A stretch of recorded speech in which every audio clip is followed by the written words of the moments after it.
On a des situations, pour vous donner des trucs encore concrets. Moi qui suis responsable sur les sorties de camp, on a un bowling play où on va faire vivre, peut-être en 6 minutes, on fait vivre 20-30 sorties de camp à l'équipe. Comment je fais? Comment je fais pour faire vivre autant de situations de sortie de camp en 6 minutes à l'équipe? 15 contre 15. Comment on fait? Enchaînement de situation, plusieurs ballons. Oui, donc il faut des ballons. Plein de coachs. Le triangle. Environnement. Sortie de camp, elle se situe où? On attaque comme ça. Ok, la plupart du temps, nous, notre sortie de camp, cette zone exit, elle est là. Ok, c'est tout ça. En but de 40. Donc on peut sortir main ou pied. Comment je fais vivre à l'équipe? Donc vous imaginez vos 15 joueurs. Score, si on monte sur des lignes, je sais pas, 5 points. On bonifie chaque fois qu'on passe une ligne. Si ça sort en touche, 3 points. Tu peux. Ouais, tu peux. N'oublie pas qu'est-ce que j'ai demandé. Je veux faire vivre un maximum de situations de sortie de camp à mes joueurs. Donc tu peux mettre un scoring très bien sur les challenges. Et comment vous l'animez? Parce que ça va être votre job de l'animer. Moi je suis là. Qu'est-ce que je fais? Hein? J'appelle 2 attaquants, 2 défenseurs, je mets un ballon, ils sont en contact, et comment sur les mises après? Ok, donc ça veut dire que tu démarres avec un rec. Debout. Ou debout. Debout, il doit lutter, avancer. Ok, ça passe au sol. Qu'est-ce qu'on fait? Ça passe au sol, qu'est-ce qu'on fait derrière pour faire une sortie de camp efficace? Très bien. Nous, nos principes de sortie de camp, on va toucher un 15 mètres, pied. Et à partir de là, il se fait quoi? On sait qu'on prend le... On chasse. Ouais. On sait qu'on les attaque. Donc moi je me déplace, et qu'est-ce que je fais? Je suis ici.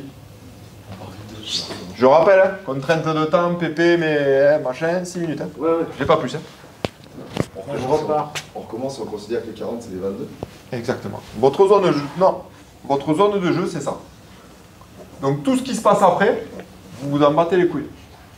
On est OK avec ça? Donc dès que le ballon sort en touche ici, sort ici, qu'est-ce qui se passe? Le fameux reset. On repart ici. Donc moi je me déplace. Rec ici. 3, 2, 1, jeu. Sortie de camp. Chasse. On revient. On change les équipes. Ballon ici. Tu les as mis à 15, Et on refait. là. Et à 15-15. Et on refait. Et on refait. Je mets un ballon juste ici. Sortie de camp indirect. Comment on fait? Qu'est-ce qu'on fait? J'ai le 9 qui est pris. Comment on sort? Comment on retrouve nos principes? Et on reprend. Donc, encore une fois, j'ai ma contrainte qui m'est imposée par mon PP. On est dans notre journée de vitesse. J'ai mes chasses. Donc moi, je veux des sprints à haute intensité. Donc à chaque fois qu'il y a un pied, quel est mon job? De challenger les joueurs. Sprint, gagner le terrain. Donc on va laisser, quand les ballons sont sur le terrain, on va laisser le requin. Je vous donne un principe dans nos chasses. Le premier rec, il doit être entre les 40 et les 40. Ça veut dire que pour ma journée vitesse, si je fais un jeu où la profondeur du terrain fait 20 mètres, je ne les aurai pas. Donc si dans votre représentation, vous voulez qu'il y ait des VMAX, des gros sprints, des grosses chasses, vous mettez 20 mètres, vous vous foutez une balle dans le pied. Juste parce que dans votre construction, c'est pas possible. On est OK avec ça? Je ne veux pas avoir de sprint. Au lieu d'avoir les breaks et de dire ah, stop, reviens.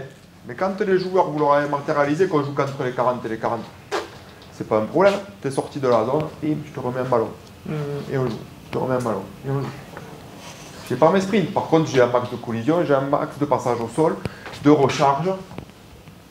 Et je travaille le cardio, le physique. On est d'accord sur les points.